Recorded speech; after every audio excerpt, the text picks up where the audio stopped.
ఇప్పటికీ జ్ఞాపకం చేసుకుంటానండి. ఇప్పటికీ నేను జ్ఞాపకం చేసుకుంటా.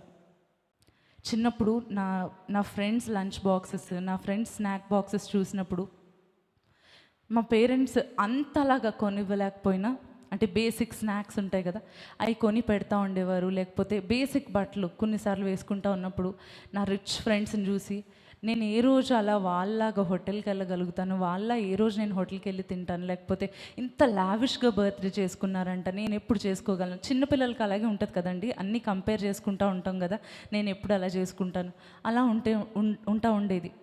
నాకైతే నా తల్లిదండ్రులు నా 10th అయిపోయిన తర్వాత మీ అందరికీ తెలిసే ఉంటుంది, కాషన్ డిపాజిట్ అని ఇస్తారు కదా స్కూల్ జాయిన్ చేసుకున్నప్పుడు సమ్ 500 రూపీసో 1000 రూపీసో లేకపోతే 2500 రూపీస్ అంటే అప్పుడు.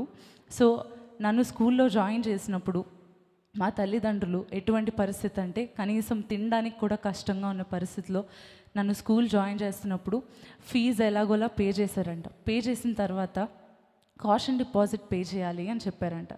చెప్తే ఆ 2500 రూపీస్ వాళ్ళ దగ్గర లేక ఎలా ఇవ్వాలి అని చెప్పి మొత్తానికి చాలా కష్టము మీద అప్పు చేసో లేకపోతే ఎవరినో అడిగి ఇచ్చారంట ఆ 2500 రూపీస్. నాకు ఎప్పుడు చెప్తా ఉంటారు, మేము ఎంతో కష్టంలోని చదివించాము. 10th క్లాస్లో నేను పాస్ అవుట్ అయిన తర్వాత 10th క్లాస్ పాస్ అయిన తర్వాత తిరిగి నాకు ఆ 2500 రూపీస్ నా స్కూల్ ఇచ్చారు.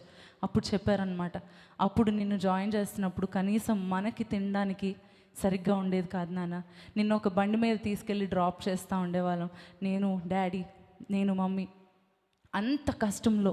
అదేవిధంగా కనీసం తినడానికైనా కష్టంగా ఉండి కన్నీరు కారుస్తూ దేవుని సన్నిధిలో సేవ మనం ఇంకా ప్రారంభించినప్పుడు అది ఎంతో కష్టంగా ఉంది. కానీ ఈరోజు అనేక మంది పిల్లలను చదివించేంతగా దేవుడు మనల్ని దీవించాడు. ఈరోజు మా తల్లిదండ్రులను దేవుడు ఎంతగా ఆశీర్వదించాడంటే అనేక మంది స్టూడెంట్స్ని మెడిసిన్ చదివించడానికి, ఇంజనీరింగ్ చదివించడానికి, అనేక మంది విద్యార్థులకు ఎంతగానో చదువు కొరకు సహకరించడానికి, వారికి ఆహారాన్ని పంచిపెట్టడానికి, అన్ని విధాలుగా పంచిపెట్టేంతగా దేవుడు మమ్మల్ని ఆశీర్వదించాడండి. హల్లెలూయా. కష్టంలో ఉన్నప్పుడు, నష్టంలో ఉన్నప్పుడు ఆయన అంటాడు, ఏ శ్రమలో అయినా నా దగ్గరికి రండి. All they did was they prayed. వారు ఆ సమయంలో ప్రార్థించారు మాత్రమే.